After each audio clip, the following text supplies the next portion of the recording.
สวัสดีครับอาจารย์ฮัลโหล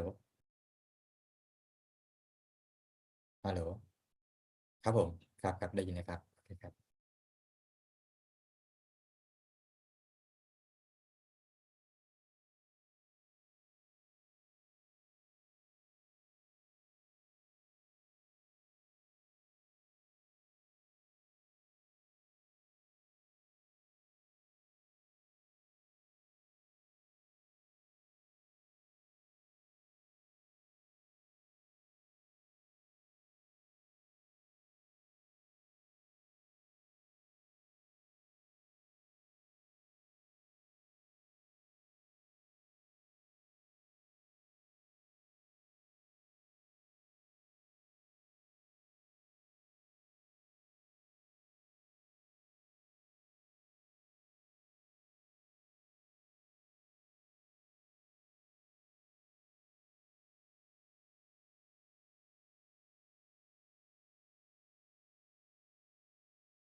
Hello, everybody. Welcome to another Dhamma meeting where we will discuss the Buddhist practices of charity, morality, and meditation. Everyone who is interested is welcome to join. We shall start with our first participant, which is Alvin from Kuala Lumpur, Malaysia. Alvin. Namaskar, Ajaan. Ajaan, I'm reading this book on Ajaan Man by meditation master by I think Wangta Mahabua. This green color book. Yes, go ahead. Okay, it says that Ajaan, in one part of it says that in the meditation it says that only come back to the body for contemplative purposes. The state of one-pointedness at that stage came forth deep and strong, so that mindfulness was unable to keep up with it. This was like a person suddenly falling down a precipice, reaching the ground instantly. But the mind remained only for a moment in that profound and unshakable condition. It would then withdraw and enter the next lower stage called upachara. It then wandered without control, catching glimpses of things here and there. My question basically is, Ajaan, I thought upachara samadhi is at higher level compared to one-pointedness, Ajaan? It's not whether it's higher or lower. It's just a different type of concentration. The deepest concentration is the fourth, the rupa, the jhana, the appana samadhi. But some people don't remain in that state. They come out and go into this particular type of samadhi, which we call upachara samadhi, and able to be able to in contact with the supernatural phenomena like spiritual beings, recollection of past lives, or have ability to read the mind of other people, for instance. You need to be in this level.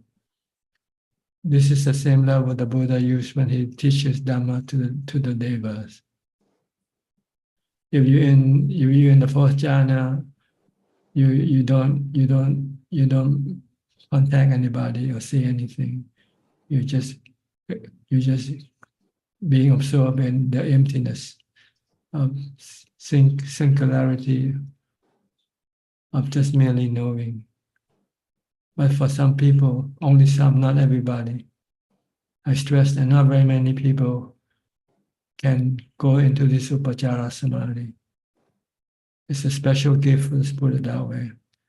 But it can be also a curse if you don't have a good teacher to warn you not to play around with this type of samadhi, because it doesn't lead you to vipassana. It doesn't lead your mind to have strong equanimity when you come out of meditation.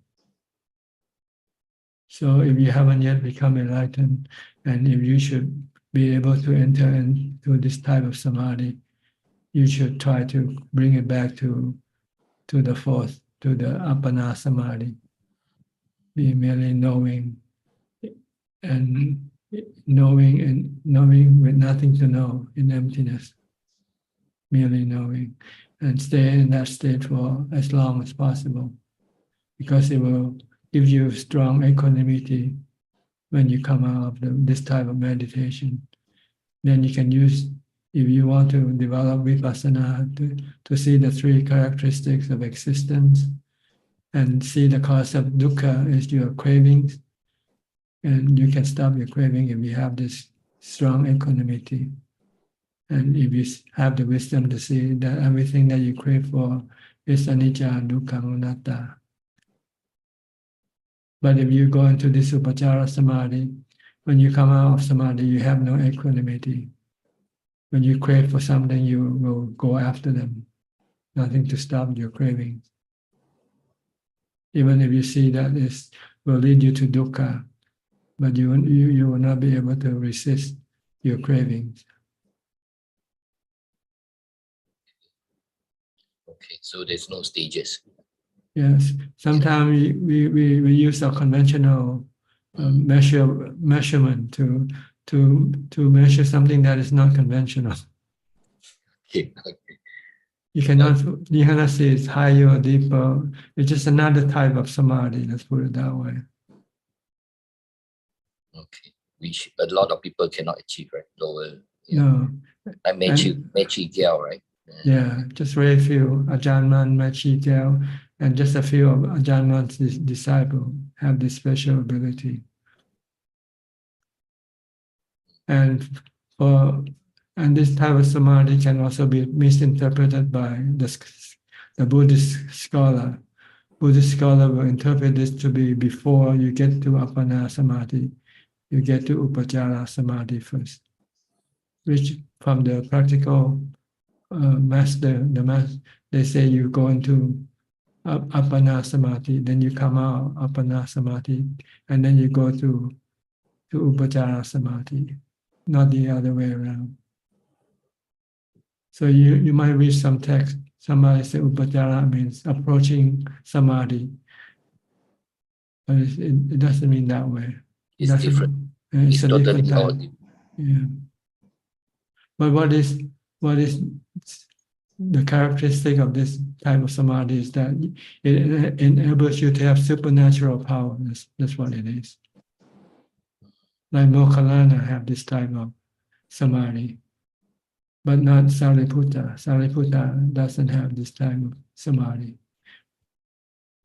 But he has the ability to explain, elucidate the Dhamma very clearly, which the Buddha said this is another type of special power, because the ability to teach Dhamma to people is not easy, to make people understand Dhamma quickly and easily.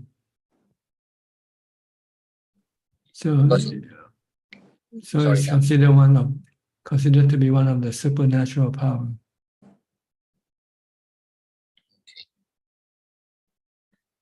The Buddha said Sariputta is next to the Buddha in this ability to teach the Dhamma, while Mokkhalana is next to the Buddha in the ability to have this supernatural power. So he appointed them to be his left and right deputy, his left and right hand. Yes. But he considered Sariputta to be the right hand. He said the ability to teach Dhamma is much more beneficial than the ability to have supernatural power.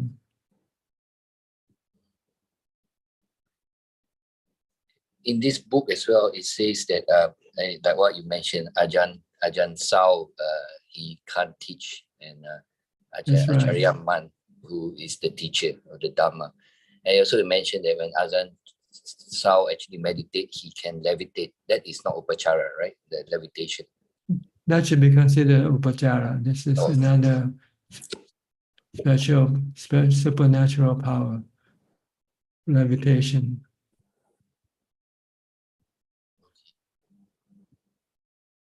Anything that is not normal, paranormal, is considered to come from this type of samadhi. Ajaan can read people's mind. He can read the minds of bhikkhu. When he give Dhamma talk, bhikkhu is very afraid to stray the mind away from listening to Dhamma and think about other things but when the Ajaan give Dhamma talk, he usually cannot, he doesn't have that ability to follow the mind of other people. So he asked one of his disciples who has this ability to do the work for him, to guard the mind of the monks who is listening to Dhamma talk, not to stray away from listening. Okay, Tanajan. Okay? Okay, But thanks. don't worry about this type of samadhi if you don't have it. You should consider it to be a blessing in disguise not to have this type of samadhi. Because then you will not be misled and get distracted from your apana samadhi, in which you need this type of samadhi if you want to go against your defilement. Okay, noted, Tanajan. Thanks. Okay. Next, Felicia Shan, back from Thailand. How long have you been back? Yeah, good evening, Ajaan. I came back last Saturday. Happy to see you. My progress is very good. I don't have question at the moment. Thank you, Ajaan. Did you have a good time meditating? Very happy. Very happy. Get a good progress. Okay. Keep Thank up you. your practice. Don't stop. Okay. Even after Yeah. you come out, Sure. come back from the monastery, you should try to continue on. Yeah, sure. Thank you. Okay. We'll go to Bangkok with Jordan Leach. Jordan? Hello, Tanajan. Very happy to be here this evening. Yes, happy to see you too. I don't have a question this evening, but my practice is off to a good start this week. Okay. Because you have more mindfulness. I'm yes. Well, I'm trying to have the. You're saying the difference between motivation and I forget the word, if it was determination or I'm trying to be more determined to sit right away when I wake up in the morning, and then as soon as I get home at the end of the day, before I let anything distract me. So I've been successful yesterday and today with prioritizing my meditation practice, and throughout the day I've really been putting in more of an effort with keeping mindfulness with Bhutto, and I'm going to continue with that this week. How many hours you have to study Thai? Maybe 6 hours, including class time. 6 hours. The lesson, including classes and talk and other type of activity. So only 3 hours in class and about 3 hours studying on my own. So you have to go to class every day for 3 hours. That's right. From Monday to Friday. I see. Okay. Are there many students in your class? It's quite a small class. There are six students in the class this time. There were 8, I think, in the last course. So it's nice. A lot of time to you can ask questions and take turns practicing speaking. How long does this course last? Well, this is the beginning of the 3rd course. Each course is 1 month. I'm going to do 5 courses in total, so I'll be finished at the end of June. I see. Yeah. The And next how two long- classes are on, we start writing, and How long does your visa last for this study? the visa is for 8 months, 8 months. 5 months of study, and then 3 months to do whatever I like. And in that time, Apply when your Thai that you learn. yeah, that 3 months I'll just go, I'll go straight to a monastery and try it out, and then if that one doesn't feel good, that 3 months will be my time to find a place to stay. That's my goal. Yeah. And does this visa cost you a lot of money? No, no, the visa wasn't too expensive. No, it's Okay, just a fee. quite reasonable. It's just a Nominal fee. That's right. Yeah, and you can fill out the forms on your own, so you don't. People don't need to hire someone to do that for them. It's quite straightforward online. And, I see. yeah. And you can apply this overseas before you come to Thailand. Yeah, exactly. I think it took it took only a week or so for my visa to get approved. Maybe even less than that. I remember. Yeah. I was worried that it would take longer, and I called the embassy, and they were able to put it through more quickly. So it doesn't take too long. I think it takes most people up to a month and a half. Yeah. So to you, is it worth it to have this type of visa? I think that it's a good way to having this visa. It's more of a guarantee that as long as I'm studying and doing what I told them I'm going to be doing, I have to prove that I'm actually studying Thai.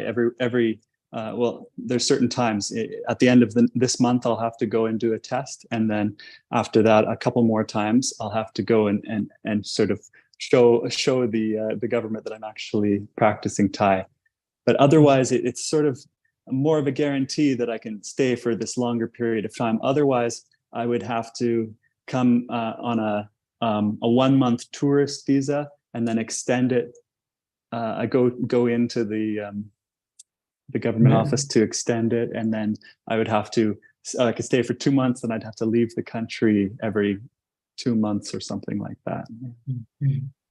So this is I think a easier way to go, but it's only for it's called an education visa. So there are different things that you can study Thai language. A lot of people come for Muay Thai training, and there are some other things too. I think cooking.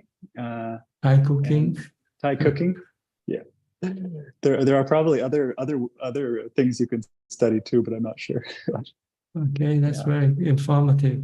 Just in case our participant, might want to come. Yes, it's great. I think it's a good way to go. Yeah. Okay, good. Thank you for your information. Thank you, Ajaan. Okay, keep up your practice also, your meditation. Okay, I will. Try to do it every day, morning and evening at least. Okay. Okay. I'll go to Penang now. Get Yenso. Greeting, Ajaan. Good evening. Yeah, no questions yet. Okay.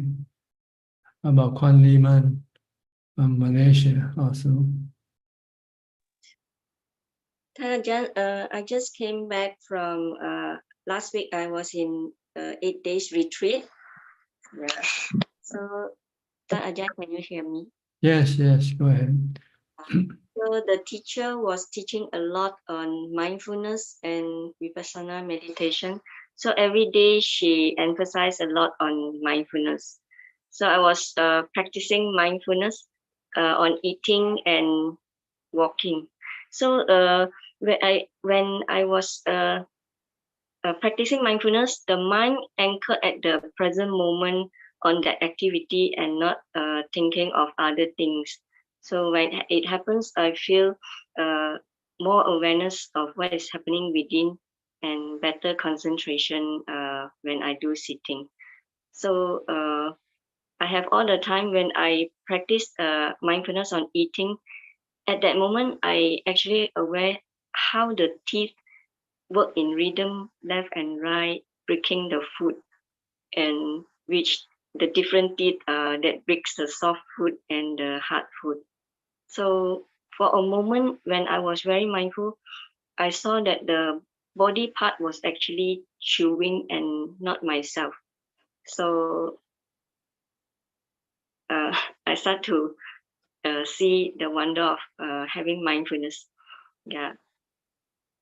Yes, So but this can still be a delusion, so don't believe in it too much. yeah. What's more important is when something terrible happened to your body is more important, and see how you would react to the situation. A normal situation, if you say, I can see the difference between the mind and the body, that's okay, but it's not so important. What's important is when you get real sick and you have suffering, and somehow you can separate your mind from your body and get rid of that suffering, that mental suffering. Then that's the thing that is more important. Yes. I think I haven't overcome that yet because I actually this place was in up a hill surrounded by a lot of trees. So on top of it, on top of the view we see is very beautiful and nice trees, nice scenery. So one day I went down to walk on the trail, and uh, and it wasn't as beautiful as what I saw uh, upstairs. And then there were trees, there were fallen trees, a pond, and all those things that was quite scary. So then I reflected, if I have to see within my own body, is actually not ready yet. So conventionally, it might be, yes, I can, but at that moment, I feel that I still have the fear and I'm not ready. Yeah. Okay, so don't be fooled by what you see. That's all I'm saying. You have to prove it. When things get something terrible happen to your body, and you can stand apart from that, from the body, and that it doesn't being bothered by what's happening to the body. That's what you have to Yes. Because to see. if I still feel the fear uh, of the surrounding, that means I'm not ready to face a challenge yet. Right? Okay. I know, because sometimes when you meditate and you start to see something and you interpret it to be vipassana, but it might not be, The real vipassana is when you have dukkha, and somehow when you see the anatta in the body and you can stop the dukkha in your mind, then that's the real thing. You have to see the rising and the cessation of dukkha from your what you call wisdom, seeing with wisdom. But when you don't have dukkha and you see with wisdom, you don't know whether this is true or not, right? You don't know whether this what you see can stop your dukkha or not when the dukkha arises. So the test is in the dukkha.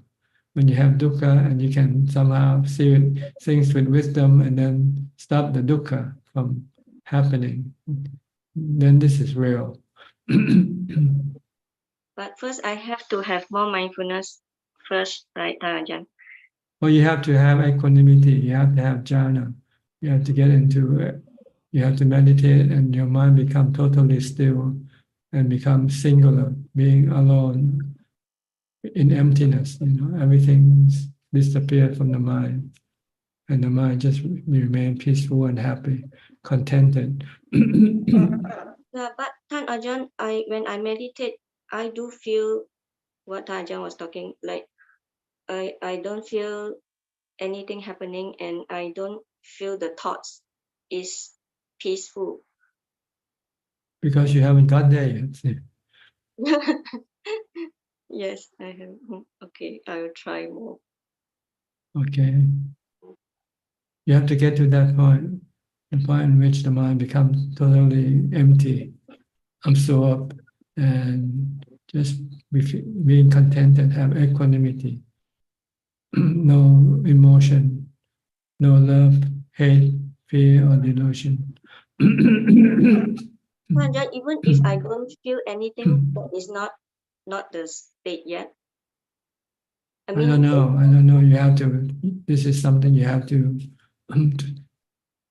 see it for yourself. I cannot tell you. mm, If you get there, you know you get there. If you don't get there, then you don't get there yet. That's all I can say. Because it's a state that is something totally different from our normal state of consciousness. It's like night and day. If you get to that point, okay. okay. Yeah. If you get to that point, you won't have to come and ask me. If you have asked me, it means you haven't got to that point. Yeah, And for me to describe it doesn't help you anyway. What will help you get to that point is your mindfulness. But to have a mind that is calm and quiet during the sitting, so I have to continue in that state to go further. You have to continue on with your meditation, focus on your meditation object. Be it the mantra, Bhutto, Bhutto, or your breath. And don't let it go stray away from this meditation object until the mind becomes completely calm and still. Tan Ajahn, when there is no more breath, Just watch it at the same point. Just know that there's no breath, that's all. And just keep watching. Don't let your mind do anything else. Keep it still.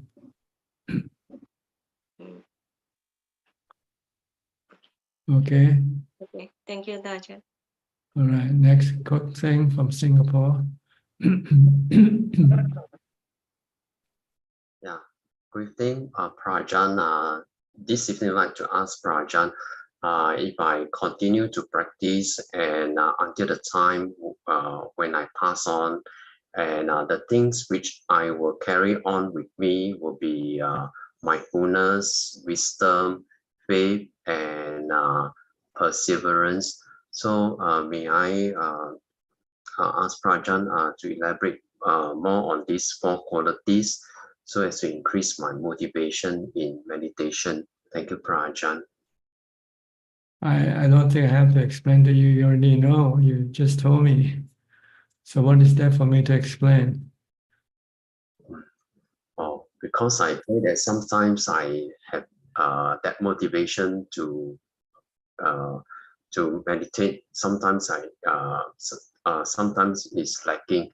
So I want something that I can look forward to, that after I die, I will have these things with me to carry on with me after my mind has separated from body, that these are the things I'll carry on with me in my next life.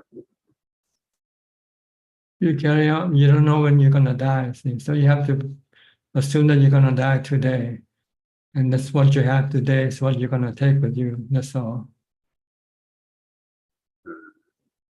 And if you want more of them, you have to do more practice. That's all. If you have more, you want to have an unshakable faith, you need to study more about the Buddha, the Dhamma teaching, and his noble disciple. If you want to be more determined, then you have to apply this determination in your practice. It's the doing of it, not the thinking of it. You have to do it, these things, not something you just think about and then can take it with you. You can take it with you whatever you do, but you cannot take it with you whatever you think about. So whatever you do, it will go with you. Whatever you don't do, it doesn't go with you. This is what we call karma. Good or bad karma go with you. Sorry, Prajan, I think I don't quite get. Well, this is my explanation to your question. See? In order for you to have faith, you have to do it. You have to cultivate faith for it to arise. If you want to have determination, you have to do it. You just cannot just think about it and let it happens. Okay. Okay. Okay, thank you. And whatever you can do, you'll take it with you when you die. And when you don't know when you're going to die, you can die today or next hour. So whatever you have accumulated or are able to do at this point, this is what you will take it with you. See, if you can meditate for 1 hour, then you will take this with you. In your next life, you'll be able to meditate for 1 hour. But if you can meditate for 6 hours a day, this is what you'll take it with you when you. Okay. Understand now? So the more meditate, the Yes. more. The more you do, the more you have it, you will take it with you. Same way with the bad karma. If you keep breaking the precept, this you will take this with you also. Both the good and the bad karma, you take it with you. Okay. So you should follow what the Buddha say, avoid doing bad karma, do only good karma, and keep purifying your mind with the meditation practice. Samatha vipassana, samatha and vipassana bhavana. Yes. Just keep doing this thing and don't worry about how much you have or what you don't have. It's automatic. It will be in your mind. It won't be in your mind by just you trying to think about it. You know, how much faith I have now, how much this is not the way to do it. The way to do it is to do it.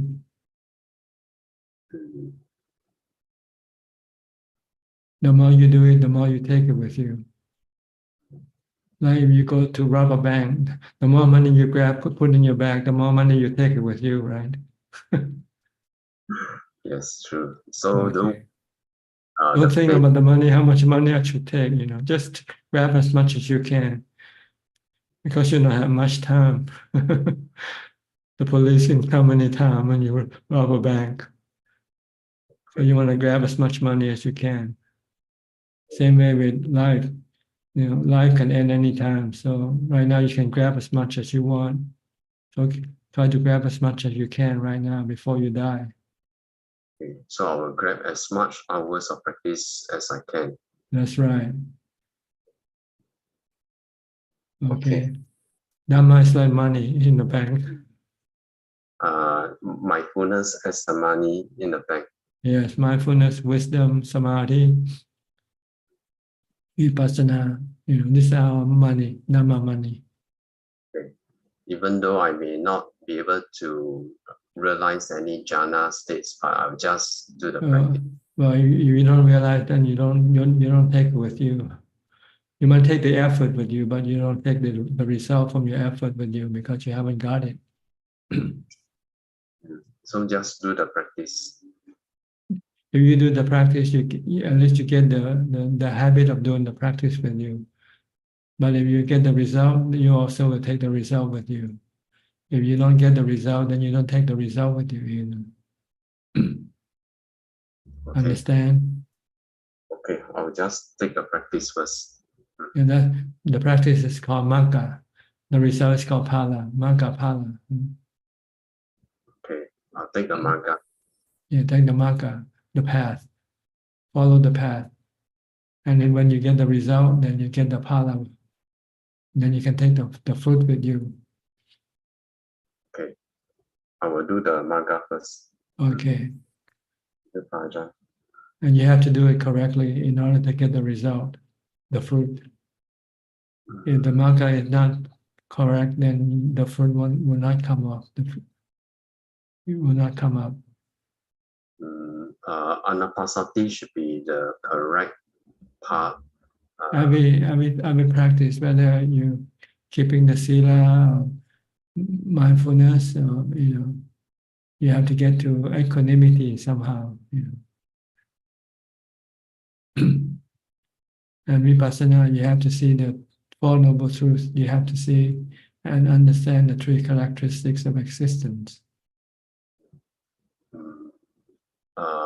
Prajan, earlier you mentioned about vipassana that through vipassana is when we experience dukkha, then that is true vipassana. Otherwise, it's just thinking. That's right. Some people think they think and understand the Four Noble Truths and the three characteristics of existence, and they presume or assume that they have reached the Sotapanna level by just merely thinking. But that's not so. You have to see the dukkha that arises from the body getting sick or dying, and then you can see the body as being anicca, dukkha, anatta, and let go of your attachment to your body. Then the dukkha that you have will disappear. And this is true vipassana. If you're just sitting here comfortably in your chair and think about getting old, getting sick, and you say, "Oh, no problem, I can let go, I can accept it," you don't know whether you can accept it or not. Yeah, this is what I was thinking through when I'm doing vipassana. This is just merely doing the homework. You haven't taken the examination yet. Like a boxer, you're just training with your trainer, boxing at the sandbox. You haven't gone up the stage to meet your opponent yet. You have to go into the ring and face your opponent and get knocked out, get hit by your opponent, and see how you react. So it's correct that I continue to do the homework. That means just the thinking process after the samatha meditation. Then one day, if you're ready and you want to see whether you can pass the test or not, then you have to go take the test, or wait for the test to come to you when you get real sick, for instance.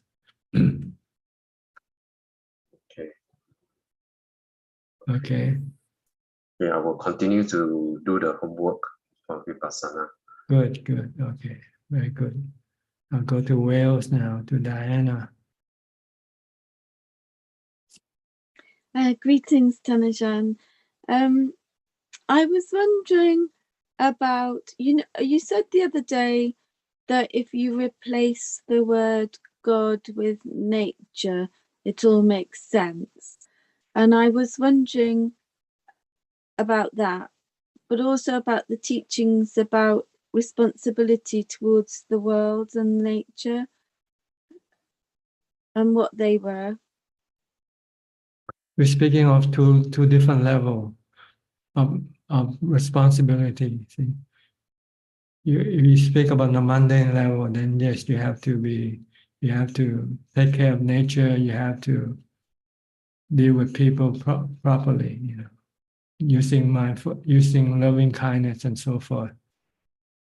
But if you want to understand the nature of the world that you live in, the nature of your body and everything, you have to look at in terms of nature, because the Buddha said everything is anatta, no self. No self means nature, no body. There's no body in nature, right? No. Okay, nature doesn't have a self. That's what it means. I never thought of it like that. Yeah, that's what it is. Oh. But we try to control nature. Like the body Yeah. is, and we cannot control it, right? Can we control it all the time? Part of the times. but not all the time.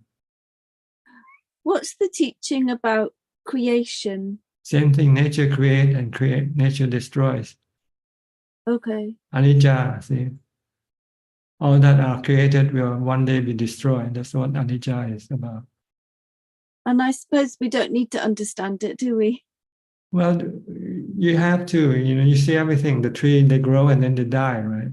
Everything that form will one day be deformed, will be gone. Nothing lasts forever. Anything that is being created will eventually be destroyed. Only the sixth thing that is not created will always remain. And these are the six elements. Mm. The earth, the water, fire, the wind, the space, and the mind, the knowing element. All these six are not created, so they will not be destroyed. But they interact with each other to create things.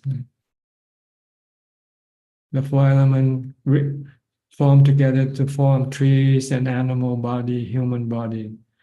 And then the knowing element come in to possess the body of human and a body of animal. And through the delusion of the knowing element, it calls itself a self, and whatever thing that it possesses to be itself also. Like our knowing element take possession of this body and claim this body to be me, to be I. So we should see ourselves as nature. Yes, everything is nature, every work of nature. No self, anatta. Okay. I will think on that. Thank you. What's so hard about it to think? Well, I've always struggled with the concept of God. I was brought up in the Christian religion. You have to look the body like a bubble. Everybody's Yeah. like a bubble. You know how the bubble is formed because of the water we have. But then Yeah. it bursts and then it disappears and return back into water again. The body is the same. It comes from the four elements, then one day it disappears. Like bubbles. And is there any teaching about creation or No, anicca, everything is anicca. Things rises and things ceases. Mm. This is the concept of the three characteristics of existence. Anything that exists will one day will not exist. Yes. Yes. Okay. All right. Yes. So Thank you. whenever you see anything, you say, oh, they're here today, they'll be gone tomorrow, except the six elements. Yes. Yes. And we are all part of that. Yes. So we are not, it is we are five elements working together. The four element is the body, and the knowing element is the mind that tells the body what to do. Mm-hmm. But one day the four element will break up, the body will break up. And then the knowing element will then be detached from this body, will be separated from this body. And then it will go reattach to a new body later on. Mm-hmm. That's why we have rebirth. Mm-hmm. And because of our because of our cravings for the body, we need the body to satisfy our sensual pleasure cravings. But if we can stop this craving for sensual pleasure, then we don't need to have a body. Then the knowing element will not be reattached to a new body after the body dies. And this is our work. That's right. Stop your sensual pleasure cravings. That's why you have to keep the 8 precepts, for instance. Thank you. All right. You're welcome. Next, we'll go to Nining. Hi, Nining. Where are you from? I forget.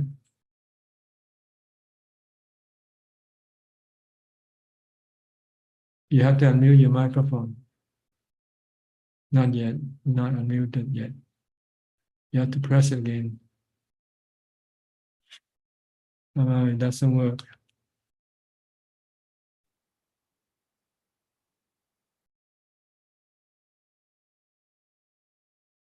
Boy, what's the matter? You know what?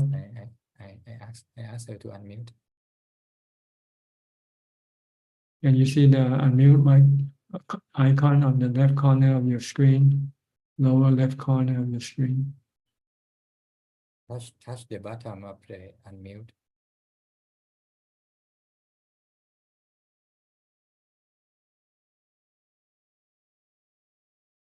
Do you Well, see the pop-up menu over there that has the unmute message? no menu, I guess. Maybe something you didn't do when you enter the room. Usually there will be a pop-up menu and ask you to use what type of microphone.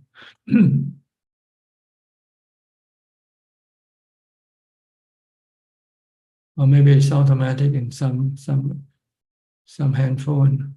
But with a computer, they usually ask you for confirmation of the microphone you're using.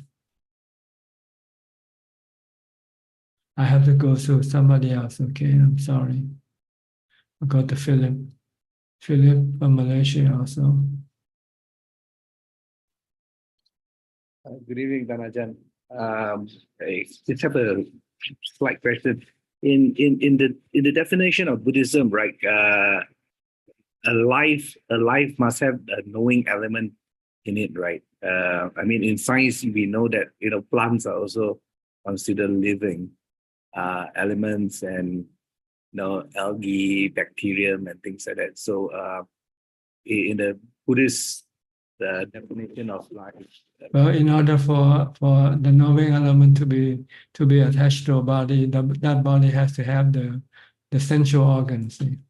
It has to have eyes, ears, nose, tongue, or body.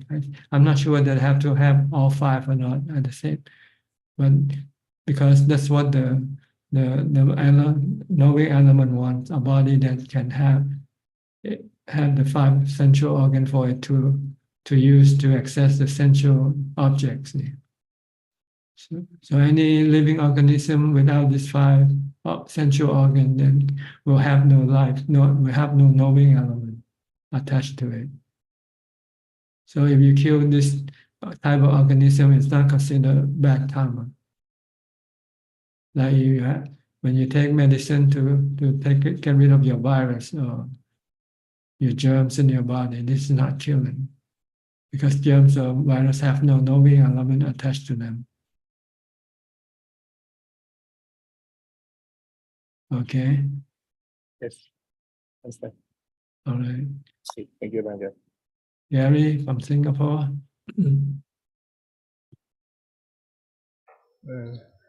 Greetings, Dan Ajaan. No questions. Just happy to be listening. Okay. About Belinda, also from Singapore.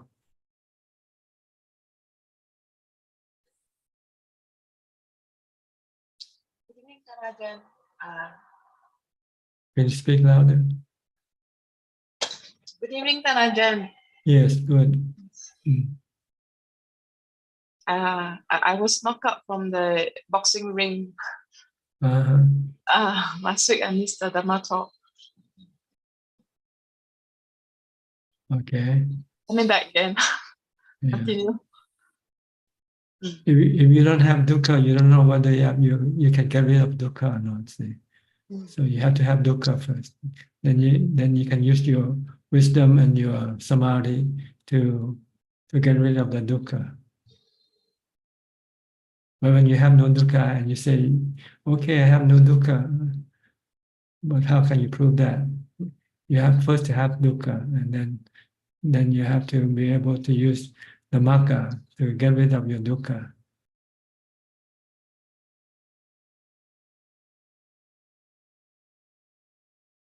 See, in the Four Noble Truths, you have dukkha, samudaya, nirodha, and magga. In order for you to have nirodha, you have to have magga to do the work of getting rid of the samudaya, the cause of dukkha, which is your cravings, your attachment. And when you can get rid of your attachment, then the dukkha will disappear. You have nirodha, cessation of dukkha. not just by merely thinking, but actually experiencing these things in real time. Not in the past, not in the future, but here and now.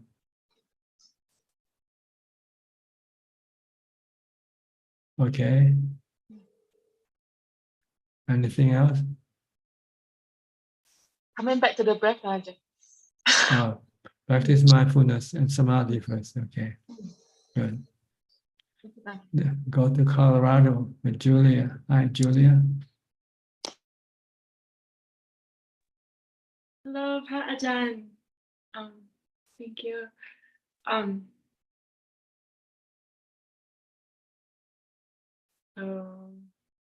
How's the weather? Cold or hot? It's perfect. Perfect. Huh? It's cool.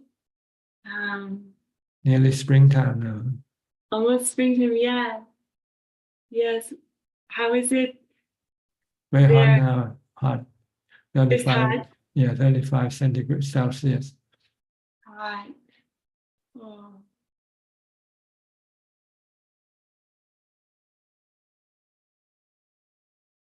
But at night it cools down to about 29, 28 during the No, day. that's hot.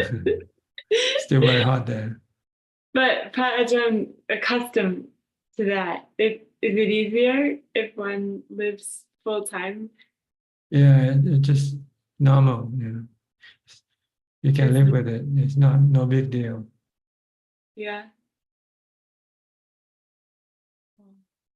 How's your meditation? So I did have a few things I wasn't sure, or maybe one thing I wasn't sure how to approach in so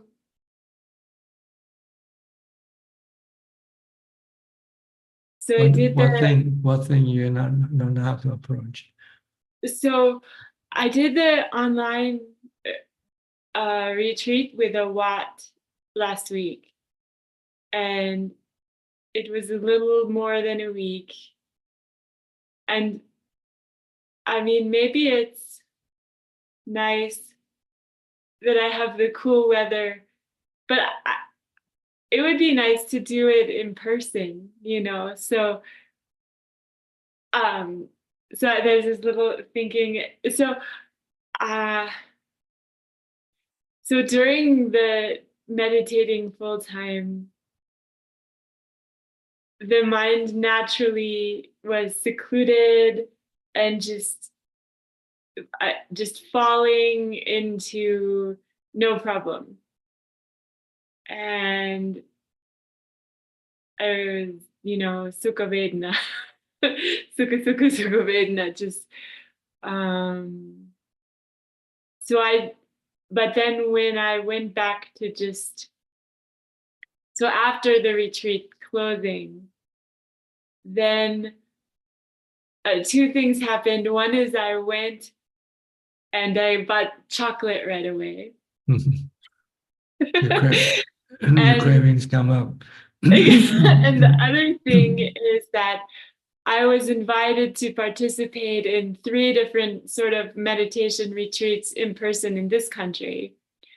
So that was also like happy but wanting. And the way that I'm living right now, I'm not like the financially rich North American. I have a very, very, very small amount of money, and I'm trying to be very, very, very careful, frugal, so that I can live simply and practice. So I had the wanting to do these 3 things, or one thing in particular, that I was on a wait list. And so I was looking at then how I experienced this, and I don't know if it's the chocolate or also if it was this trying to figure out if I can get enough money to do this event. But it was like the space inside like the chitta stayed some big clear, but on the outside of the body it was like bzzz, like sort of buzzing, like electricity, and like tight feeling. And so then I thought, okay, probably this is wanting, right? Because there is some wanting, like I would love to do what Jordan is doing, study Thai in Thailand or go to the Wat in person. But this is how I'm living right now. And so sometimes in my mind, I'm doing the numbers, like, okay, I have this much money, so I'll eat this much food, but then I'll have more time to practice. And so then I don't think the problem was the wanting, and I couldn't figure out what it was. Just what I came to is that the mind does that. The mind is calculating money and trying to optimize. And if I can be in a bigger space, then that's not really a problem. But there's a part of me that thinks the mind should be totally calm, cool, collected, no problem, no thinking. And maybe that's not true. I don't know. What does Ajaan think? Well, ideally, you want to reach that stage where you are calm, cool, and no thinking. Okay. And if you have to worry about money, then you must somehow solve this problem by not relying on money. And the way to do this, you might have to live in a monastery that doesn't require you to use any money. Okay. Not bad. Then you don't have to worry about looking for money. Don't have to worry about your financial security. Yeah. But if you're on your own, then you have to rely on your money. And so you will have to keep thinking, checking about the balance that you have. How long Right. then this can be a hindrance to your advance. Okay. That's why people became monks or nuns in the ancient time, because they want to be totally free from these financial worries. But they're willing to live like a beggar, being monks or nuns. You have to live like beggars, frugal, and just take whatever you're given, and just be happy, be contented with what you get. But at least you solve your mental worry, your mental problem, your financial worries. You won't have that. This part of the purpose of going forth, of becoming a nun or a monk, to free yourself from these financial worries. That sounds pleasant. But in Thailand, it's mostly for men, no?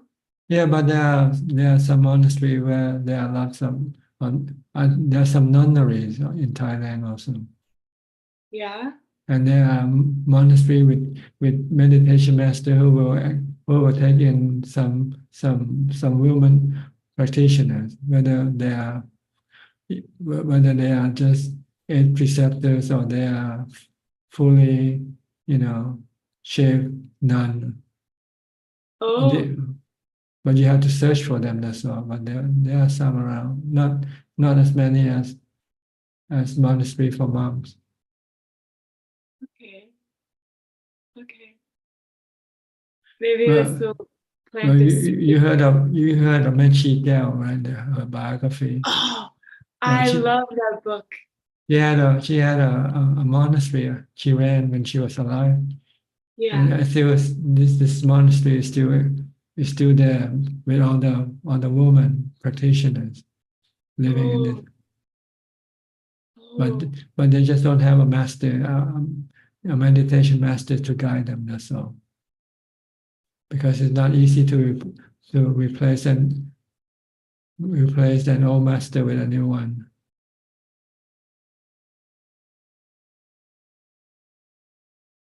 But there are places where you can become a nun or bhikkhuni. I had a group of nun bhikkhuni from the US. They have a monastery in somewhere in California, Northern California. Oh, was it Ayatthaloka? I'm not sure what's the name, but you know, they're just bhikkhuni, composed made of bhikkhuni. Oh,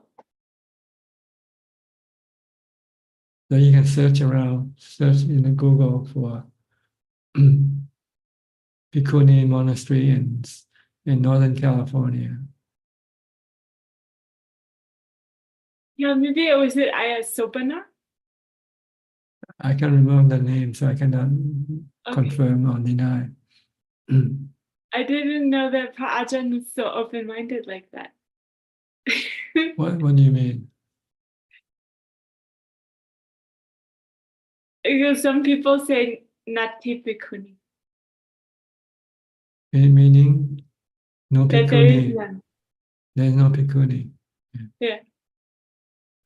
Well, according to the Mahayana tradition, bhikkhuni still exists, but the Theravada tradition doesn't have any bhikkhuni already. Oh, okay. But if anybody wants to become a bhikkhuni, who can stop them from becoming a bhikkhuni?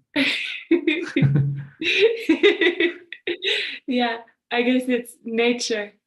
Yeah. Nature. Okay. Okay. Anumodana. Okay. Good luck to you. Okay. I'll go to Stalin from California, Southern California. You just have a storm passing through your place, huh? Yeah, What is right. it? There's a storm passing through. Yes. Yes, Ajaan, it has been raining unusually. Last 2 weeks, every Saturday, Sunday, it starts raining. It's So I all think- over now, right? Yeah, it's very unusual. With your permission, can I talk to you about my understanding How much regarding time you want to spend on this? We have a lot of other people waiting. 10 minutes, 5 minutes? 5 minutes? Okay, go ahead. This is regarding, there was a question about the knowing element. I guess this the problem, I think, is because in English language, the chitta and the mind are not separately shown. In other words, the word mind is used even to describe the chitta. Of course, in Thai, it also refers to the also referred as the heart. But you will see that these two words are separately used. For example, in the Dhammapada, the first verse starts off saying, Mano Pubbanga Ma Dhamma. There, the word that is used is Mano for mind. Mind is the forerunner of all Dhammas that arise. Then again, if you look at there's another sutra, in the sutra, in the Samyutta Nikaya, under the name Asuttava, that is the uneducated sort of a Putijana. Yeah, these two words are used in one single sentence. If I may quote, Atapi Chitta, Atapi Mano, Atapi Vijnana. So all these two words, Mano and Chitta, is used in one sentence. So obviously, Buddha will not use two words to bring about the same meaning. Then again, if you again the Buddha uses this word chitta, which is in the Anguttara Nikaya, there is this famous saying, Pabbassaram idam bhikkhave chittam තේස්නං ආගන්තුකේ උපකිලේසී උපකිලිත්තං. Pabbasram midam bhikkhave chitta. Amongst this chitta is lustrous.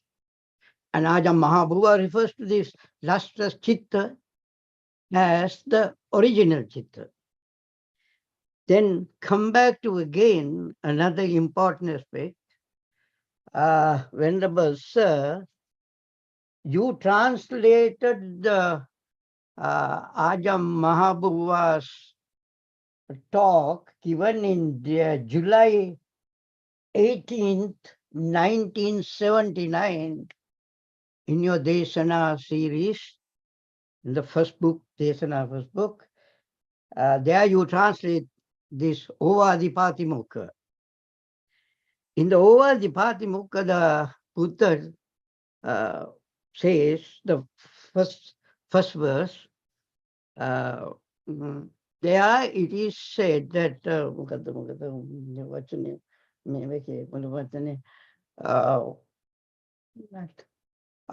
the Buddha uses that last two lines, Sachitta Pariyo Dapanang Etam Buddha Anusasanam. So there, before that, the Buddha says, Kusalasa Upasampada. Now the word Upasampada is normally referred to higher ordination of the bhikkhu. So higher ordination means from the Samanera to go up to the higher ordination, the 10 precepts now become 227. There are 227 rules. That it means it is at a very high level. So Kusalasa Upasampada refers to a kusala of a higher level. And the higher level, that line is immediately followed by Sachitta Pariyodapana. With the chitta Pariyodapana. With the purification of the chitta. So that means there also the word chitta is used. Now the other thing, the difference between the mind and the chitta is, the mind is a condition of the chitta. If the chitta is the pure chitta, like in the Arahant, the mind will not carry with it this self, person, or I, me, and mine. So therefore, therefore it's a condition, it is dependently arisen. Therefore the mind is subject to impermanence. Whereas the chitta is not subject to impermanence because it does not arise, therefore it does not cease. Then in that case, the chitta has to be something that is there. In the pure chitta is referred to as the Arahant's chitta or Nibbana. So there also it is shown that the so-called pure chitta is within us. Nibbana is within us. Because it can't, if it arises, then it has to cease. So therefore it is within us, but covered up by all these kilesas. Just like a piece of gold that is found inside them with the mud surrounding it. So therefore we have to wash it off to get the piece of gold. So therefore we also have to wash it off to come to this, to experience this chitta. Now the chitta can be experienced at the first arupa jhana, where nama rupa disappears. As long as nama rupa is there around, chitta is not very prominent. But when nama rupa disappears, there you experience the chitta. But the chitta there, of course, is experienced in the avijja chitta, which is the pabbasara chitta. So therefore, the only way one can experience this chitta, which is there, you will see or experience that deep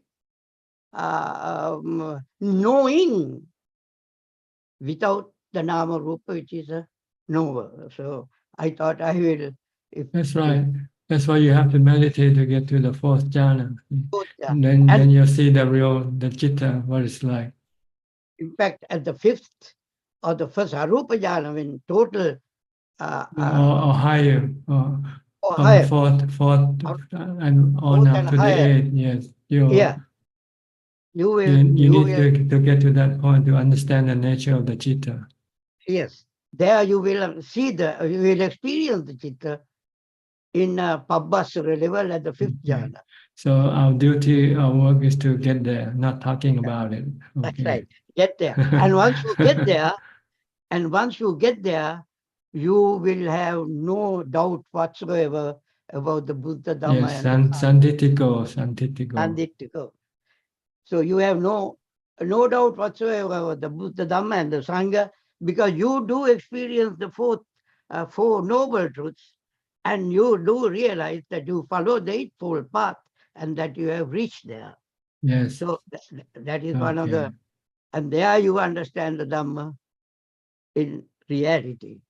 Okay, thank you for your comment.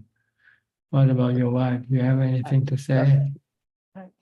I just wanted to say how important it was. You always insisted that I be mindful, more mindful. So I'm becoming more mindful again, and I'm going on with my practice, and I see how important that mindfulness is, because when at the beginning I had to really be mindful of not reacting whenever I was faced with a situation, whether good or bad. Now my mind has taken over, and I don't even have to put much effort. My mindfulness itself keeps me from reacting. So I'm so grateful for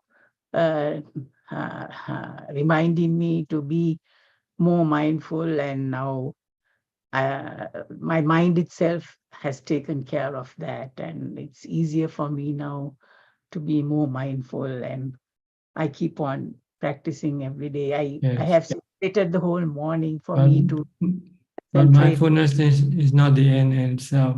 Mindfulness is just the beginning that will lead you to meditation, to jhanas. So you have to then meditate when you have mindfulness. Yeah, every morning. Anapanasati, watch your breath. Right. Mindfulness of your breath. Right. And that will lead you to jhana, then to equanimity, and to understanding of the nature of the mind. Right. Yeah. Okay, so it's good. It's beautiful to see that the peacefulness that you feel from not reacting. That's right. Yeah. So I see the how the Buddha's teaching is important, and all what you are reminding us all the time is important. We No need reaction, no dukkha. When you react, you have dukkha. When you don't react, you don't have dukkha. Right. So I'm still learning about that. Okay. And Ajaan, if I may comment, one comment on somebody asked about creation. The world is created not somewhere else, but in your mind. It is in your mind that the world and everything is created. Okay. Thank That's you. Okay, we'll go to Intan from Indonesia. Intan. Good evening, Ajaan. You have any question? Yes. But before I ask my question, I want to ask to Ajaan. Next week in Indonesia, we are a long holiday. So can I practice fasting for 2 days? It's up to you. Mm-hmm. Nothing to stop you if you want to fast. Okay. But you fast. You don't fast just merely for fasting alone. You fast to help with your meditation. Yeah. I want to fasting because if I just to meditate, sometimes I'm lazy or sleepy. So I think my experience when I meditate in the in Wat Yan, when I'm fasting, I can more concentration. That's right. That's the purpose of fasting, to help with your practice. So Yeah. as long as you do the practice, that's the important thing. Not just to merely fast and not doing anything else. Okay. Okay. Thank you, Good. Ajaan. Yeah. Ajaan, I want my question is, what parami we did in our past until now, we have good opportunity learn Dharma from an Arahant. You just because you have practiced metta, you have sila, you have dana, and you have learning. You like to listen to Dhamma talks. So this will lead you to an arahant eventually, if there's one around. It's like if you like shoes, it will lead you to a shoe shop eventually, right? Okay. So it depends on what you like.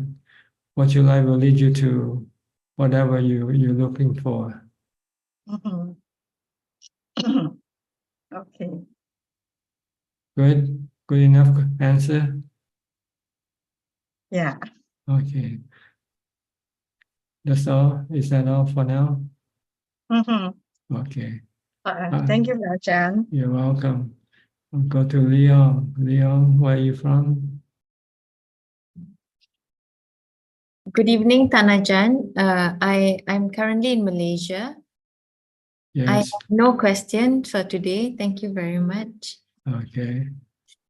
I'll go to Dagukan. If I can't pronounce your name correctly. Hello, dear Tanajan. Thank you I very much. understand you're from Turkey. Yes, I'm from Turkey. And it is Doğukan, but Doğukan, you can say whatever okay. you like. Doğukan, Yes. Okay.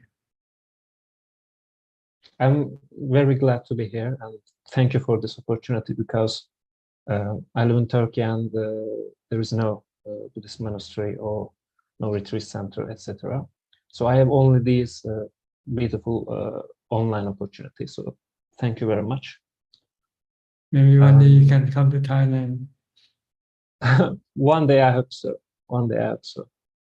It's not hard. Great. It's so easy now. Just buy a plane ticket and you just can come in. Yes, you're right. But I need some money. I need some free time. Yeah. If you have the will, there's a way. But you can do your practice where you are, as long as you have the proper instruction how to do it. You can do it in your home. Yes, and luckily and interestingly, I have some friends, and they also converted to Buddhism, within the years. So it is also an interesting thing, because Buddhism is not a popular religion here. Many people never heard of it. So I still feel myself lucky, considering my social environment, because it is good to talk. It's good to have a chance to talk about our practice with them.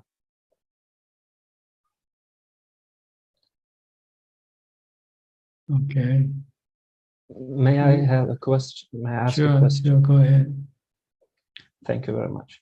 So I've been practicing for 2 years, I believe, more or less, and I started with Zen, I believe, like most of people, and then I decided to practice Theravada tradition, but sometimes I feel so, let's say, unstructured, because there are a lot of types of meditations described by the Buddha and described in the suttas.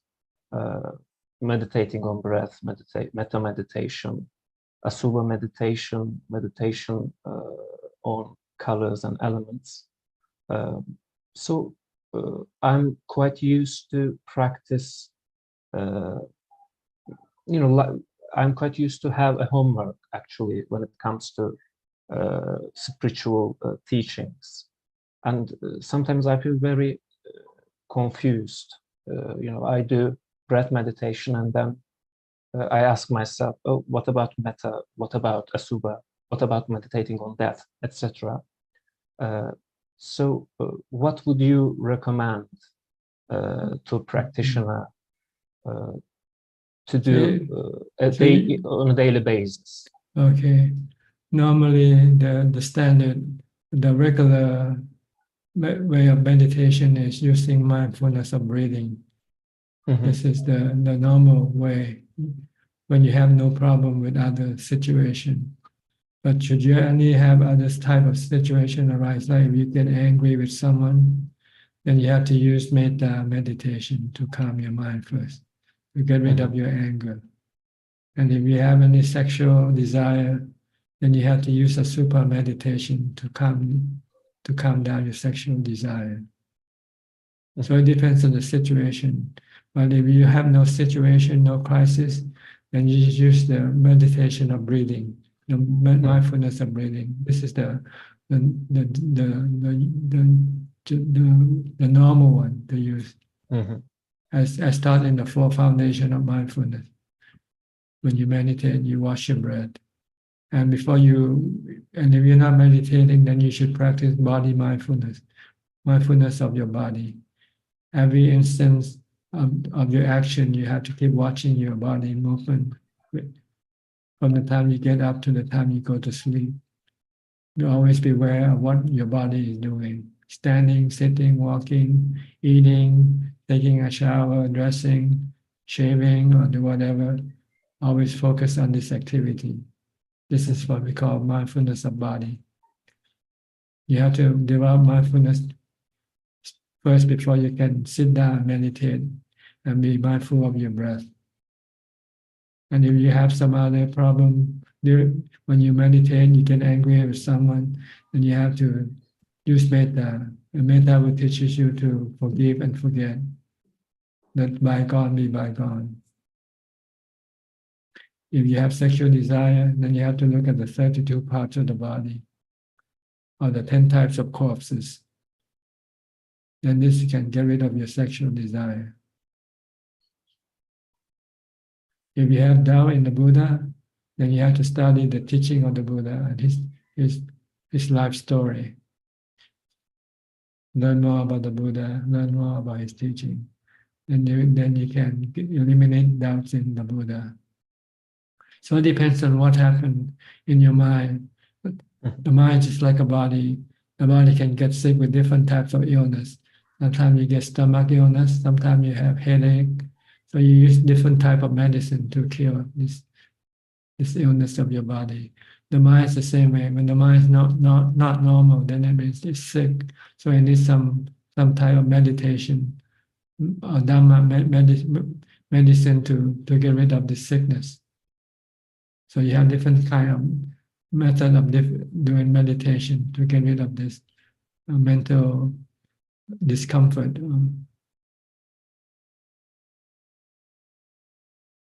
Do you understand now? Yes, thank you very much. So the main practice should be mindfulness breath of body and breath.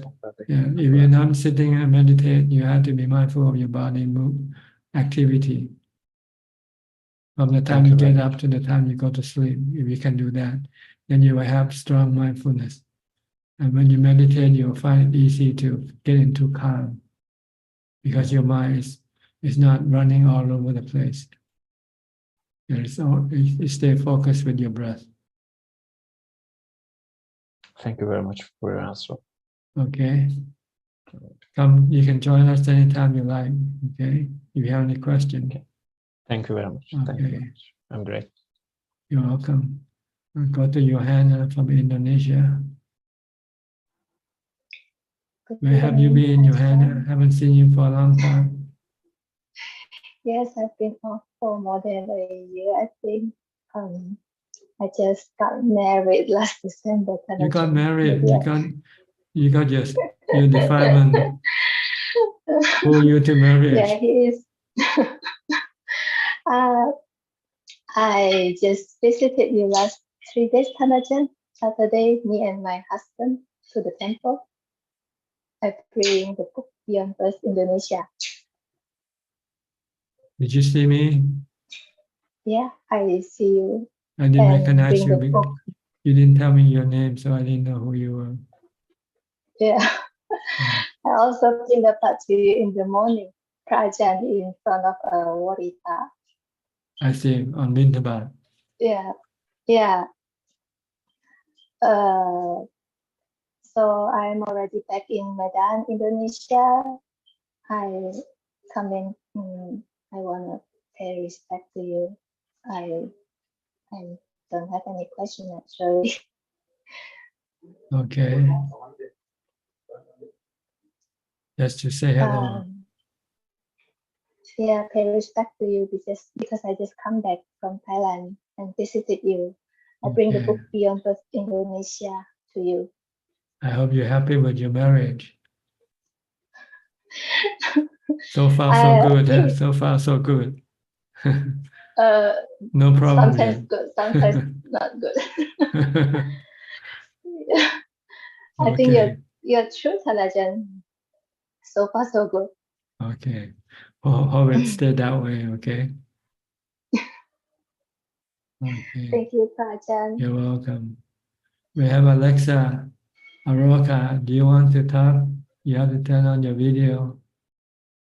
If you don't turn on your video, I'll go to somebody else first, okay? I'll go to Anura and Ramya from New Zealand.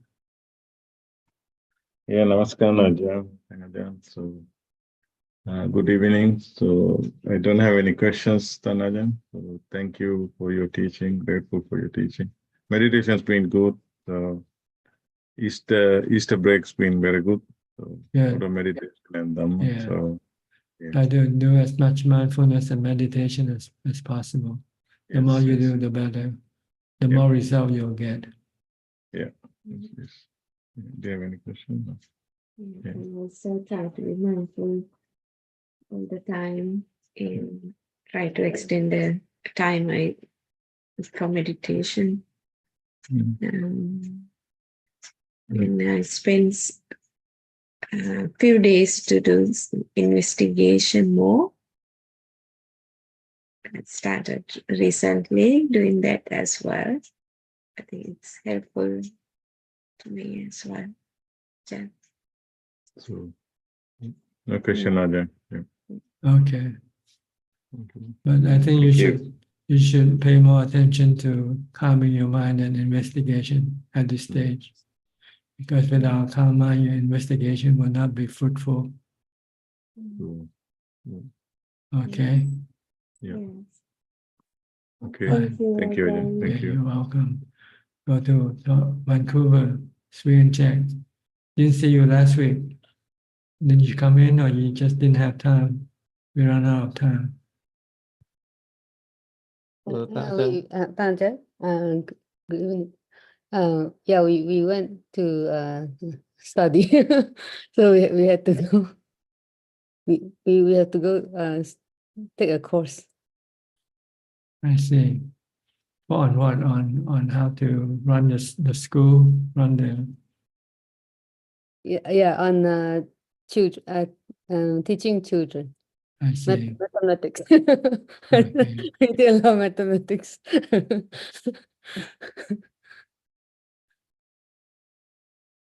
So the first part, yeah. Yeah, we listened on the first part, but didn't have time to speak to you. Okay, no problem. Do you have anything today? Yeah, Tan Ajaan, like in the Satipatthana Sutta, first, like, we learn about the body, then the feelings and the mind. What kind of mind is like, I mean, for worldly stage, like. Well, read in the sutta, it tells you what type of mind you're studying. Happy mind, sad mind, angry mind. These are our mind states. Oh. Yeah. And you have to understand this is the nature of unenlightened mind. It keeps changing from good to bad, from happy to sad. Oh, okay. And you just have to understand and let go. Don't try to expect it to give you only good good mind. Don't expect it to give you only happy mind. Sometimes it can be sad mind, sometimes it can be angry mind. Understand the nature, just like you understand the nature of the body. Anicca is changing all the time, right? So the mind keeps changing all the time also. It is anatta, it's not under your control. Sometimes you can control it, sometimes you cannot. So if you can control it, control it. If you cannot control, then you just have to let it be. Like the body. Sometimes you can control your body, you can tell your body what to do. Sometimes it gets sick and it won't want to do anything. You tell it to do something and won't do it. Same thing with feelings. Feeling keep changing, right? From good feeling to bad feeling to neutral feeling, back and forth. One day in your life, how many different types of feeling you have experienced from the time you get up to the time you go to sleep. You don't have one feeling all day long, do you? Okay. Right. Same way. So you have to understand that they are changing, they are not always under your control. Sometimes you can control them, you can tell them to change or to stop changing, but sometimes you cannot. So when you cannot, then you have to let go, let it be. Then you won't have no dukkha. The purpose is not to have any dukkha. And dukkha arises because you try to change things when you cannot do it.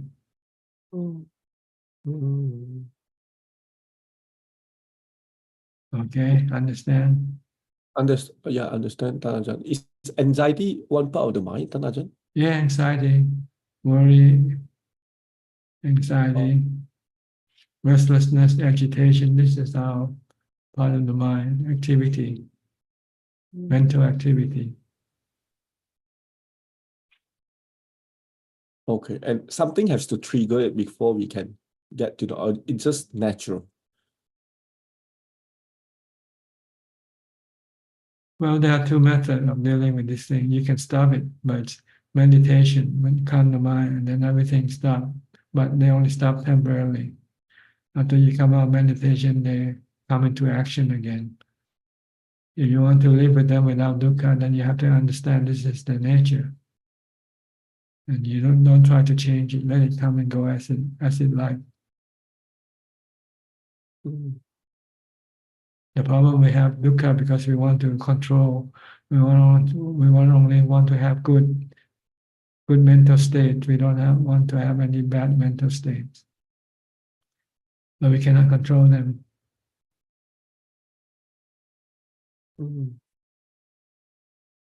So we have dukkha. But if we let it be and learn to live with it, then there will be no dukkha. Then you said the unenlightened mind changes, but the enlightened mind, they don't change anymore? Or just don't, you say unenlightened mind changes, but enlightened mind, they don't change anymore, or they don't have dukkha? But they don't have dukkha. The mental state can still change. Because they still have other factors that cause it to change.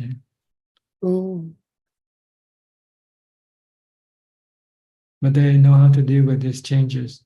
Yeah. They leave them alone. But they have no dukkha. But an unenlightened person have dukkha because they want to control, they want to change. Yeah. Things that they don't like, Yeah. And when they cannot change, then they get dukkha, right? Yes. We just can't leave things alone. Yeah. Me. We cannot accept them for what they are. We want to change them. So our goal is not to change anything, it's to let everything be. Then there will be no dukkha. Okay. Yes, Yeah, thank you, Ajaan. Ajahn. Okay, we'll go to our long friend who have been away. Sammy, how many years now have you been away? 2 years, 3, since COVID or before that? Oh, hello, Tarajan. Yeah, it's been a long time. I'm sorry about that. I was in a Okay, happy to see that you're still alive. yeah, hardly actually. I was struggling with malaria already Oh, for 2 times now since we came then. from India. Yes, I was in a retreat in India, in the northeast of India, and in Mizoram. No one told me there's malaria there, so I just went there. I didn't use a mosquito net or anything. I just stay in like a very simple kind of bamboo hut. So yeah, after some time, some weird symptoms started happening. They start after like 10 days, not immediately. So and then it stays in your body. It doesn't go anymore. And then just 10 days ago, I was also sick for 10 days, and the malaria start again. So they said this malaria will stay, I think, in the liver for the whole life. And every time the immunity is weak, again, it will show its head. Yeah. So actually, this leads me to my question, because every single time I go into retreat, or even just at my home, starting to seriously go into meditation, I always get sick. Not a single time I start a serious meditation, and this has been going on for many years. And I really reached a point I'm very frustrated, because every single time some disease or the other will start, and it will interrupt my meditation. So I am trying to decide whether I should focus more on my health right now, as in take some, I don't know, yoga retreats or some kind of health retreats, and put my meditation aside for a while? Or should I take this as just a bunch of defilements that I have to face, and then just keep going on in my practice? What do you suggest, Tanajan? Well, ideally, if you can keep on with your meditation and consider this condition as the test of your wisdom and of your mindfulness. Yeah. If you have enough mindfulness and wisdom, then you can live with this situation and not being bothered by them. That's the goal of the practice, to keep the mind always calm and peaceful, regardless of whatever happens to the body. So you can consider it to be like a test for you, to see whether you can let go of your attachment to your body or not. If you retreat and you go to fix the body, then it means you're still attached to your body. You're not willing to let it get sick or die. So it depends on what you want. See? You want to save the body, but how long can you save it for? Eventually, it's going to get sick again anyway, right? And if you want to become enlightened, you have to accept the changing nature of the body. That getting sick is part of it, and dying is another part of it. If you practice enough mindfulness, you can keep your mind calm and let go of your attachment. Then you can live happily after that without having any worry about your body. You can get sick anytime, you can die anytime, it won't bother you.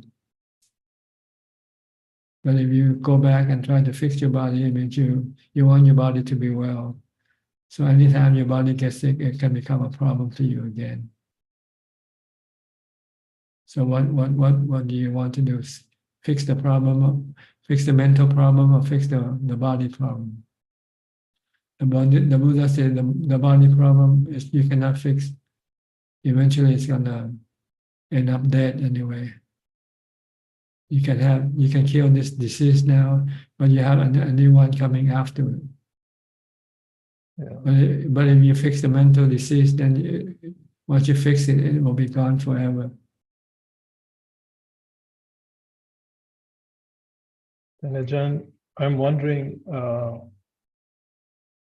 what is more wise, because in case of me, like I'm still Putujana, I still have a long way with my practice. So I'm thinking on the long run, if I don't take care of my health, then maybe this body, I cannot get Nibbana in this life because of this kind of weak health.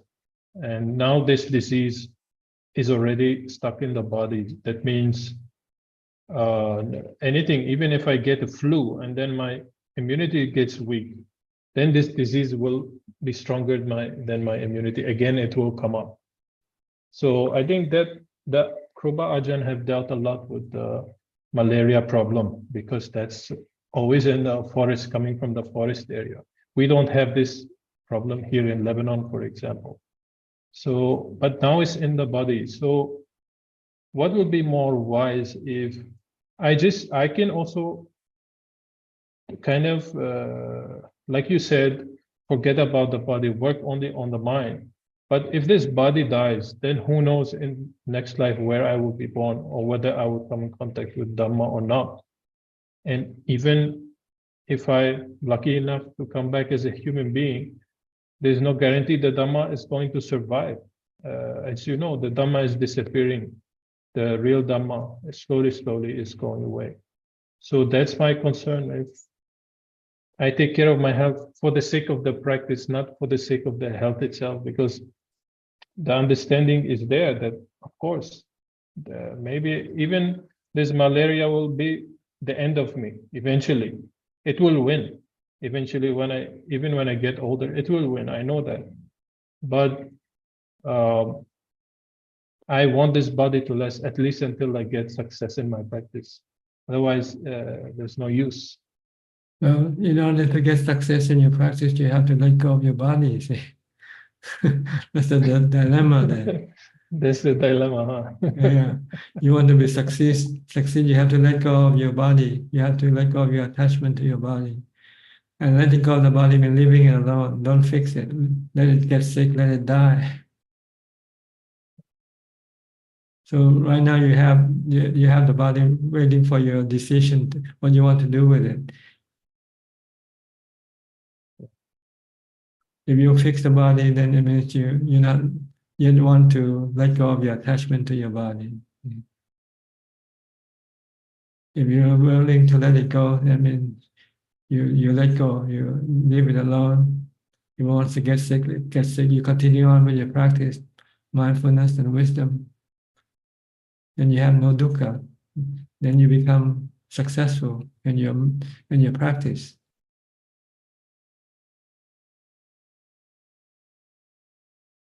You want to take the test now, or you want to push the test away for another 20 years? That's up to you. But eventually, you're gonna have to you have to face the same test, which is sickness and death.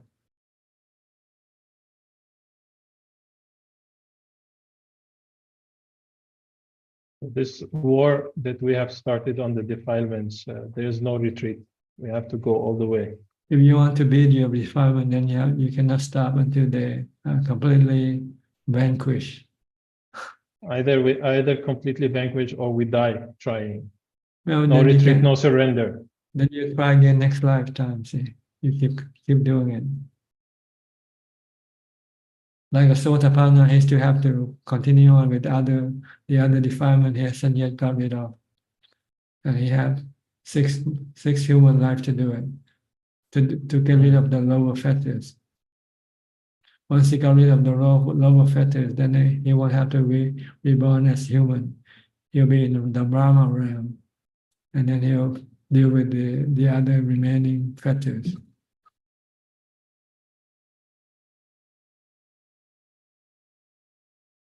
So it's just a matter of when you want to take the examination, when you want to take the test. If you don't want to take it now, then you have to go look after your body. If you want to take it now, do it now. see if you can use wisdom and samadhi to let go of your attachment to the body.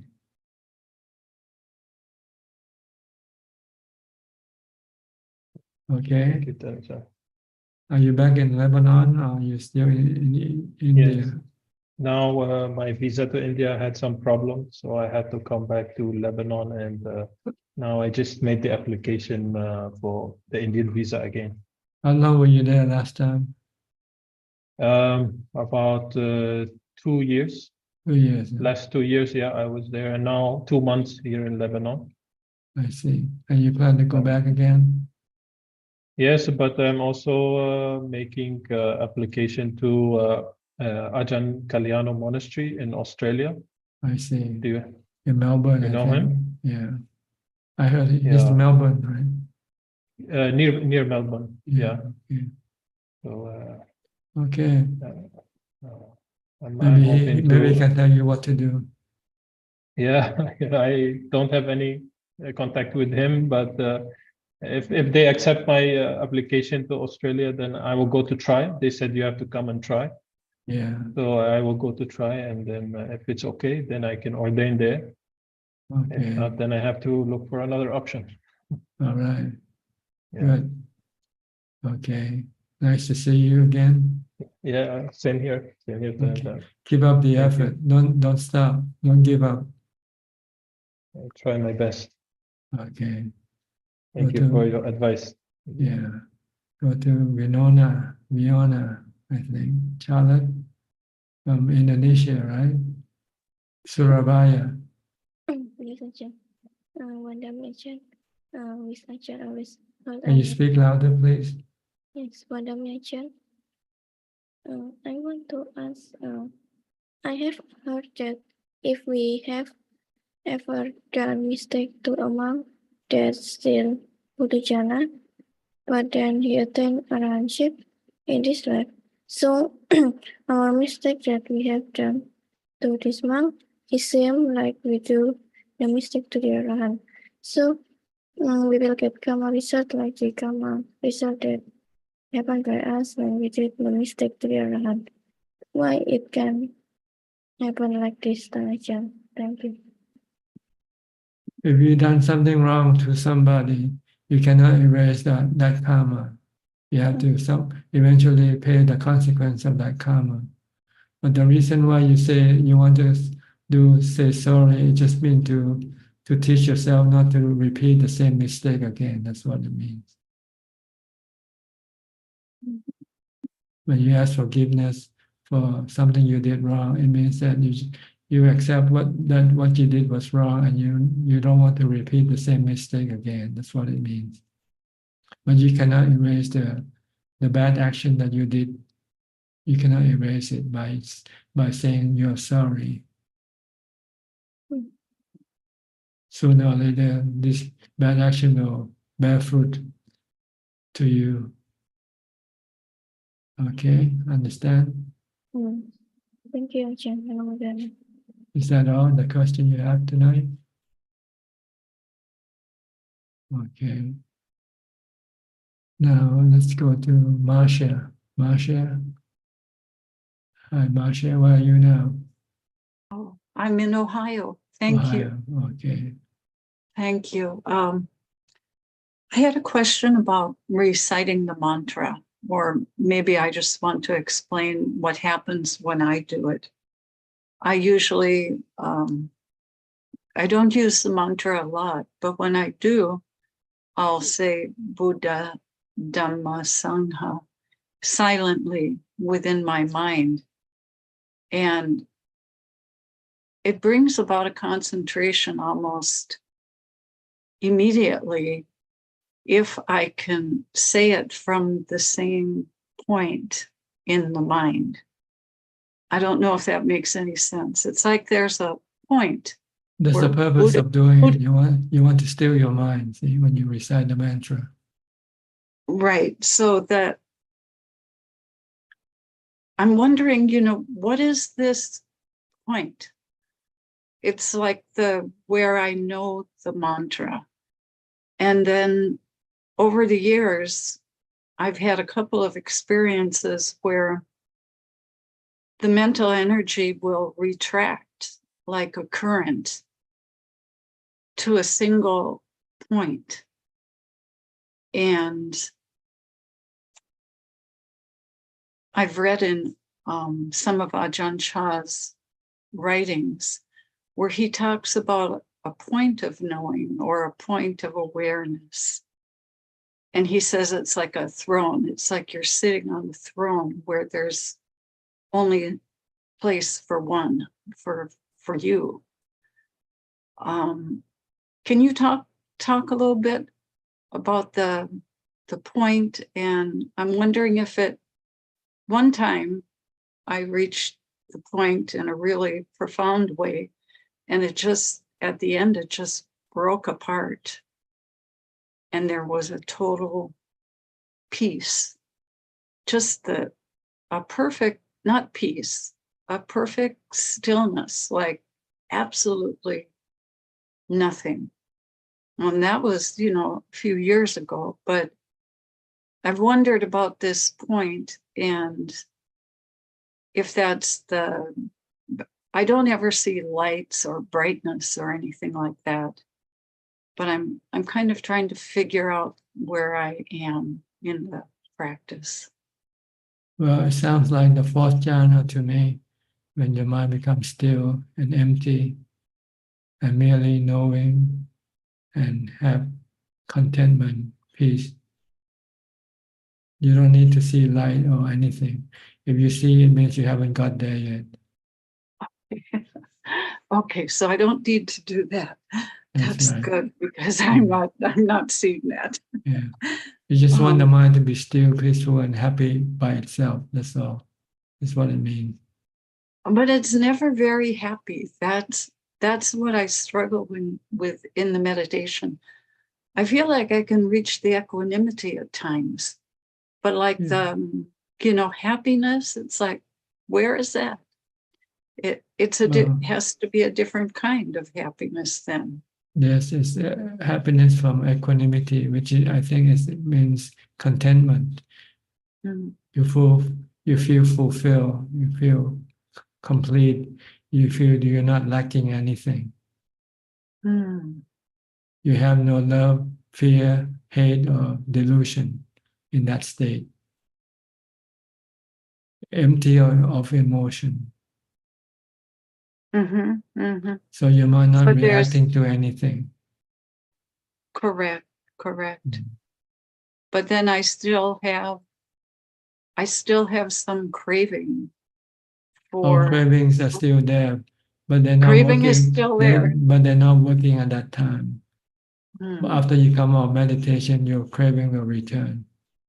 You can only get rid of your craving through the practice of wisdom, practice of vipassana. To see what the objects of your cravings are all impermanent, and they can cause you sadness or dukkha when they change or when they disappear. So when you see that, you will then don't want to have any craving for anything. That's the work of wisdom. You have to see the three characteristics of existence in order to be able to get rid of your cravings completely, permanently. But with the practice of mindfulness, it will only stop your cravings temporarily when you're in samadhi. When your mind becomes one, your craving will cease to work for a while. But when you come out of this state of peace and calm, when you start to think, then your craving will start to come up with your thinking. That's when you have to teach your mind that everything you crave for will cause you dukkha, will give you pain, not happiness. When you see that I can feel that even at the time that I'm wanting it. It's like you can tell the difference. There's like not like a burning hot coal, but you feel that agitation. I feel that agitation in them. That's right. As soon as you have craving, your mind will be agitated and begins to heat up. Instead of being cool, it will start to heat up, like boiling water. become restless and agitated, and wants to go after what it craves for. Yeah. Yes. Yes. This week I had my first meditation where I sat as long as 2 hours. And I've always struggled with sitting for long periods of time. And I had used the mantra and stilled the mind, and then at the end of 1 hour, I had the timer was set. The body was so solid, like a mountain, and the mind as well. And I thought, this is the time where I could continue. And so I did for another 55 minutes. And I can't really say that it was a pleasant experience. It was very concentrated. The mind was steady. I was aware of things, the body, the breathing would come and go a little bit. But it was like on the outside. And when the temperature would change, I could feel like little shivers crawling up my back. And then that would go away. And I was just sitting there, not moving, like a mountain. And then I thought, man, maybe I'll hurt my knee if I sit too long. And I decided to come out of the meditation. I could have decided to continue, but I thought, okay, I think this is enough. And I kind of felt like I was stuck, like the meditation wasn't progressing. Can you tell me like what that might have been? Well, it's your delusion working on your mind, telling you to be worried about your body. You don't have the wisdom to see that your body is going to die anyway, and you cannot stop it from dying. Mm. So you have to use wisdom to stop your desire, to get to worry about your body. You want to be able to let go of the body. And it's just a matter of doing once. If you say, okay, if it's going to die, let it die. And when you let go, then your mind will completely become detached from your body permanently. And your mind will not react or have any feeling, any bad feeling about what the body might be. So I should have tried to. You should have stay on. Stay on in the and say, meditation. screw the body. You should say, screw the body. I cannot stop the body, and the body is not me. So why should I worry about it? It's anatta, not me. Anatta means not me. Anicca is gonna die. Mm-hmm. So you have to use this to overcome your delusion. Mm-hmm. You think that the body is you, and you have to keep it going all the time. Mm-hmm. You cannot stop. You cannot keep it going. One day it's gonna stop. That's right. So you have to teach your mind to let go now. See, before it happens. Mm-hmm. Mm-hmm. Because you're in a state where you can let go because you have equanimity. See? But then your delusion starts deceiving you, fooling you that, if you continue on, you're going to hurt your body. So you want to look after your body. Mm-hmm. But if you just think back, just think that, well, this is what's going to happen one day when the body you're going to have to die. There's nothing you can do about it. And the only thing you can do about it, just leave it alone, like you are doing now. Mm-hmm. Mm-hmm. See what I mean? Okay. Yeah, I do see what you mean. So Try anytime the concentration comes, you should stick with it to the very end. Yes. Until you no longer can remain in the state, you come out, then okay. But you keep doing it until you feel that you can let go of your attachment to your body. That's the goal of practice. To let go of your attachment to your body. because attachment causes you suffering when things happen to your body. But if you let go when things happen, it won't bother, it won't hurt your mind. Your mind don't feel anything. Okay? Thank you so much. Okay, you're welcome. Okay, we have Aparajita next from Dubai. You just came in? I came in a little earlier. Yes, I'm always like 1 hour later, but that's how it is now. Yes. Okay. Any question? Actually, just listening to Marsha, I was just thinking back.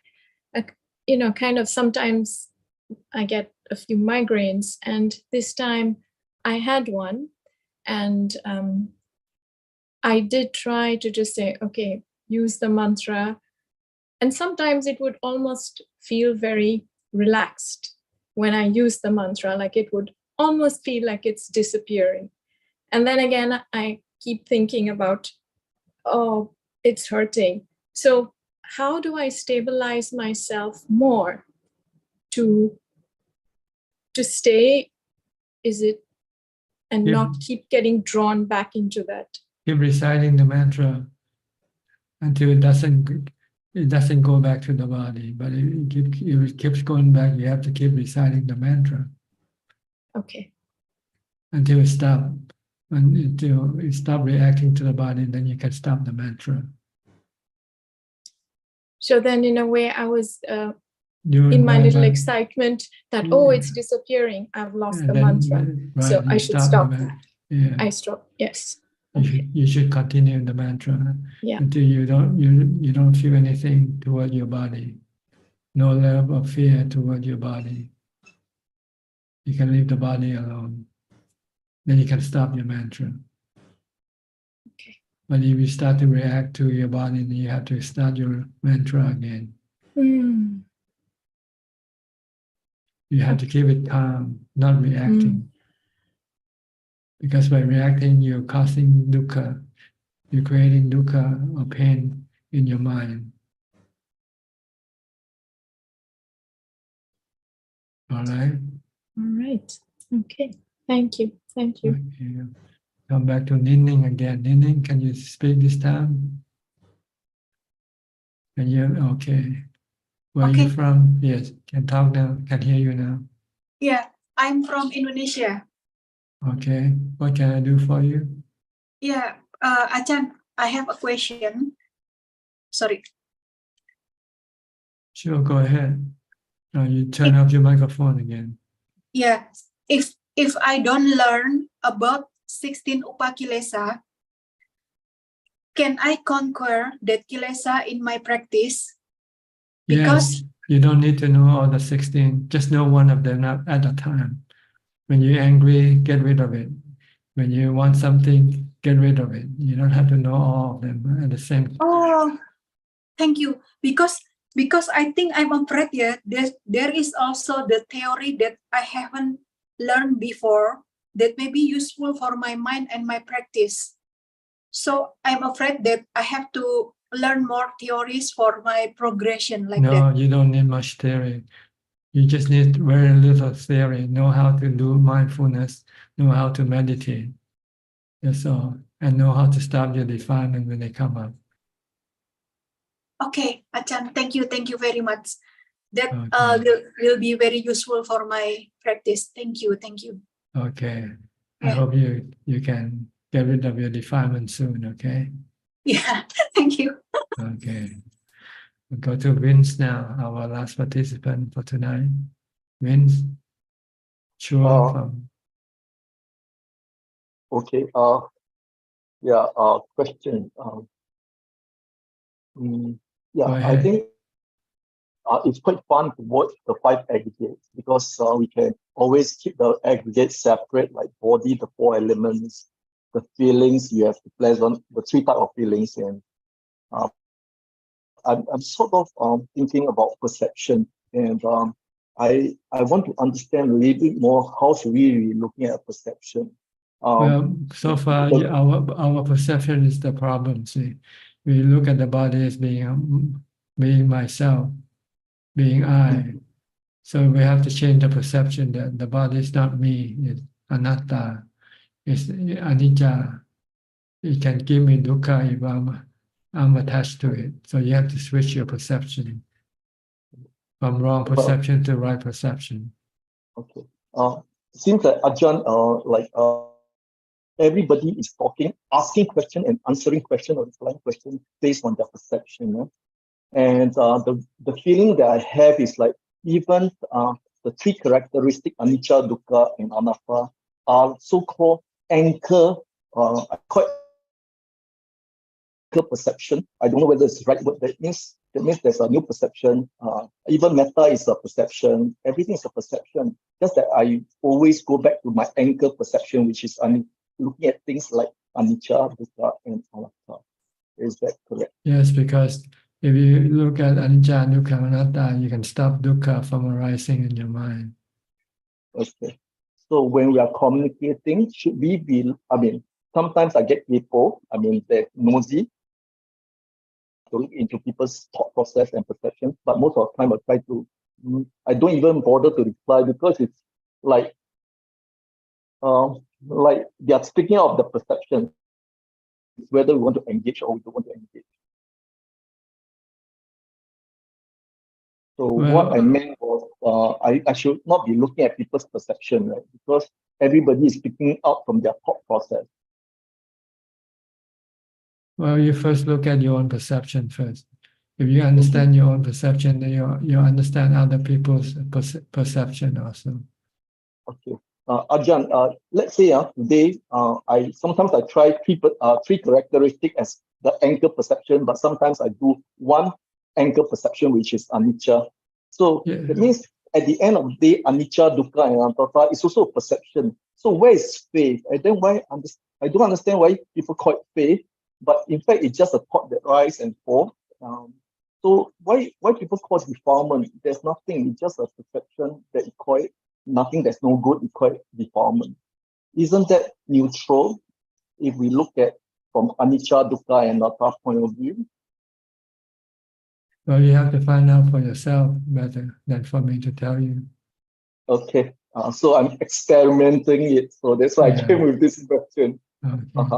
I did not get answer yet. The purpose is to be able to leave things alone, leave the body alone.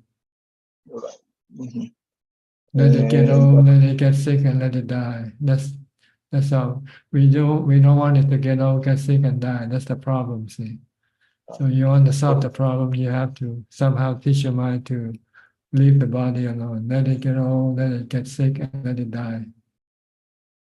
Right now, between feelings, watching feelings and watching perception, I'm more inclined watching perception because perception can avoid the feelings from arising.